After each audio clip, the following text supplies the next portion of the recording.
আসসালামু আলাইকুম, কেমন আছেন সবাই? তো প্রথম বাক্যটা হচ্ছে বৈদ্যুতিক ঘণ্টায় বিদ্যুৎ শক্তি কোন প্রকার শক্তিতে রূপান্তরিত হয়? তো এটা হচ্ছে শব্দ শক্তি।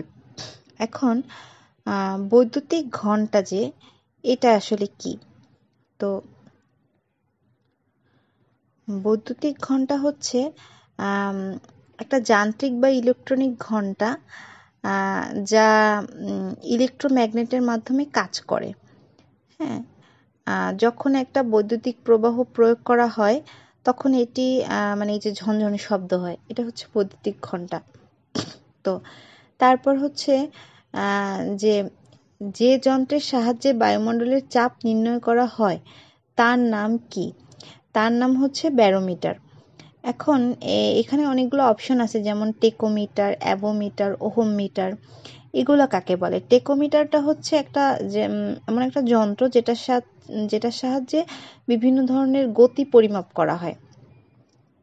হ্যাঁ, তারপর হচ্ছে অ্যাভোমিটার। তো অ্যাভোমিটারের আরেকটা নাম হচ্ছে মাল্টিমিটার। তো মাল্টি শব্দের অর্থ হচ্ছে একের অধিক। তো মানে অ্যাভোমিটার দিয়ে একের বেশি ইলেকট্রিক যে মানে রাশি আছে সেগুলো পরিমাপ করা যায়।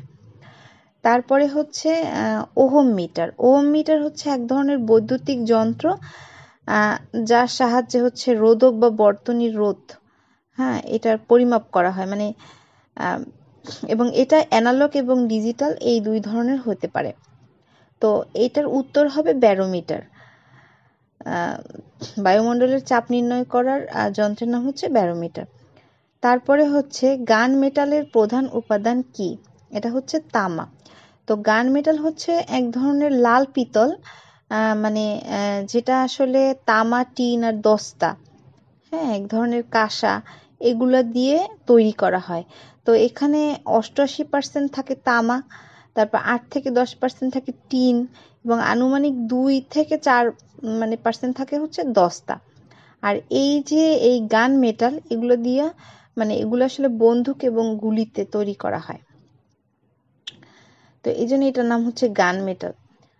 তারপরে হচ্ছে একটি ইলেকট্রিক ডিভাইস যা ডিসিকে বাধা দেয় কিন্তু এসিকে অনুমতি দেয় তাকে কি বলা হয়? তাকে বলা হয় ক্যাপাসিটর। হ্যাঁ, তো এই যে ডিসিটা হচ্ছে ডাইরেক্ট কারেন্ট। হ্যাঁ, বৈদ্যুতিক চার্জের যে একমুখী প্রবাহ, এটা আর কি ডিসি হচ্ছে সেইটা। আর এসি হচ্ছে অল্টারনেটিং কারেন্ট, মানে হচ্ছে বৈদ্যুতিক প্রবাহ যা হচ্ছে পর্যায়ক্রমে বিভিন্ন বিপরীত দিক থেকে আর কি আসে। তো এসিটা হচ্ছে ডাইরেক্ট কারেন্ট, আর মানে ডিসিটা আর কি, আর এসিটা হচ্ছে অল্টারনেটিং কারেন্ট।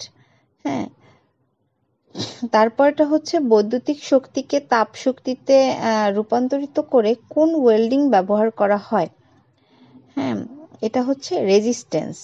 তো ওয়েল্ডিং শব্দটা হচ্ছে এটা যে মানে যে পদ্ধতিতে দুই বা তার বেশি ধাতুকে মানে গলায়া বা অর্ধেক গলানো এরকম অবস্থায় চাপ প্রয়োগ বা বিনা চাপেই আর কি জোড়া দেয়া হয়, সেটাকে বলা হয় ওয়েল্ডিং। আর আর হচ্ছে রেজিস্ট্যান্সটা হচ্ছে যে বিদ্যুৎ প্রবাহের পথে যে মানে যে বাধাটা সৃষ্টি করা হয় সেটাকে বলা হয় রেজিস্ট্যান্স।